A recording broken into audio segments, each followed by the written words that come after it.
Osotsi, I didn't know that the press had started. I want to join my senior colleagues and my own colleagues. Senator Maanzo is here in the remarks they have just made. This is a very serious problem, and we are lucky we are now starting to have experiences on how the government can respond to this kind of situation. I want to ask the security organs, and by security organs, I don't mean Kipchumba Murkomen, because we know where his heart is. He's the same one who asked that youth be shot for showing their preferences on public discourse. So I'm talking about the DCI and the other investigative arms of government to apply the same efficiency they applied when our colleague Charles Ongonda lost his life. They moved very fast and immediate arrests were made. Because the CCTV footage is there, we want to see arrests.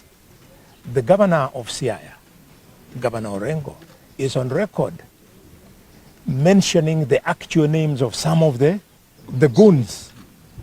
What more can members of the public do in assisting the police to carry out investigations? We want quick action, and as my leader, Stephen Kalonzo Musyoka, has said, PS Raymond Omolo and CS Murkomen are in public office. When you are in public office, you're open to scrutiny. You're open to oversight. You cannot be slandered when you are in public office. We are therefore saying that they have fallen a full mile away from good performance, and therefore both of them should vacate office. And we don't know why ministers of President William Ruto find it very difficult that they cannot leave office to pave way for proper investigations.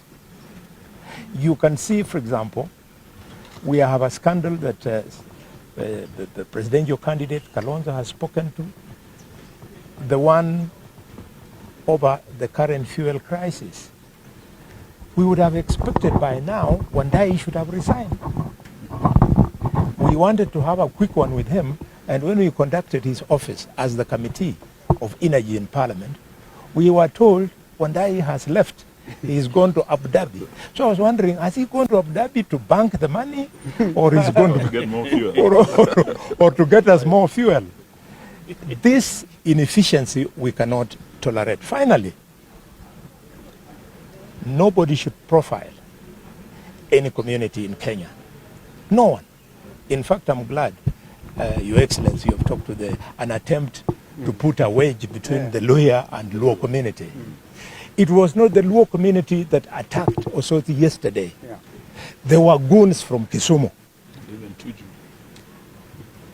Those goons from Kisumu is a cosmopolitan city. They could have been Luos, they could have been Luyas, they could have been anybody. But what I would like to stand out is the targeting of leaders from the Luhya community by the broad-based government.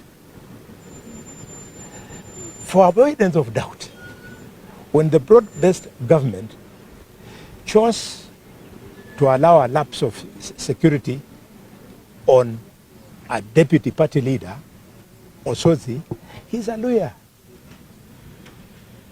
Two, when they forced Dr. Boni Khalwale and threw him out of the office of the leader of the majority, Khalwale is a lawyer. Three, when they forced our cowardly brother to dissolve his party, ANC, Musalia Mudavadi is a lawyer.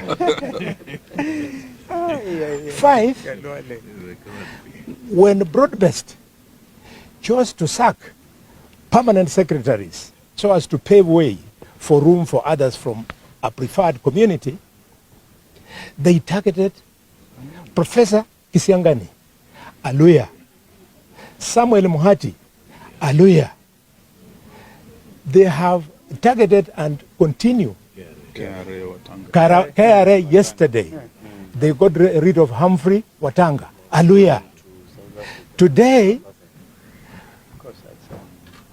the Speaker of the National Assembly is under immense pressure to dissolve his party. Not that anybody would cry about it, but Wetangula is a Luhya.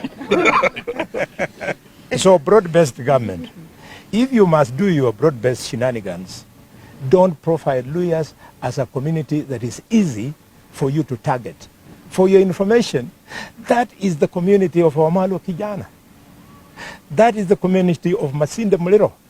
And before they died, they had given birth to us. That's why on my right, there is the Ebo Eugene Wamalwa. And standing before you is the Ebo bullfighter of Kakamega, Dr. Boni Khalwale. Caleb Amisi is on my left. Osotsi is in bed there. Sifuna, you know him. You're wasting time.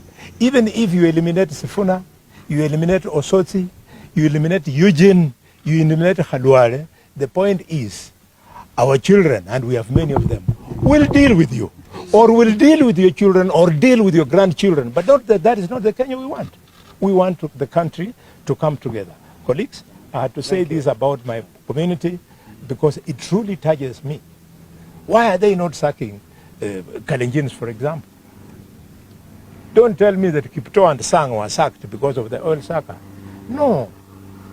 They have been taken to the holding zone so as to create choreography that something is being done about the oil sucker. If something was to be done, then straight away they would have started with the minister Wandai. Finally, my brother Tuju, when what happened, I was out of the country. Take it in your stride.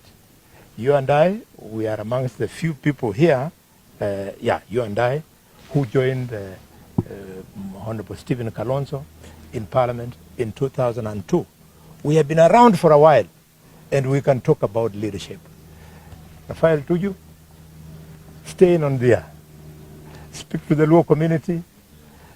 Don't move away from us. Small young people like Raymond Omondi will go. Raymond, let me tell you, once upon a time there was a man in Kenya called Hezekiah Oyugi. He was even mightier than you. Take it easy. 14 months is a very short time. You can afford to relax and allow the country to move normally. Thank you for those remarks. Thank you. Wonderful.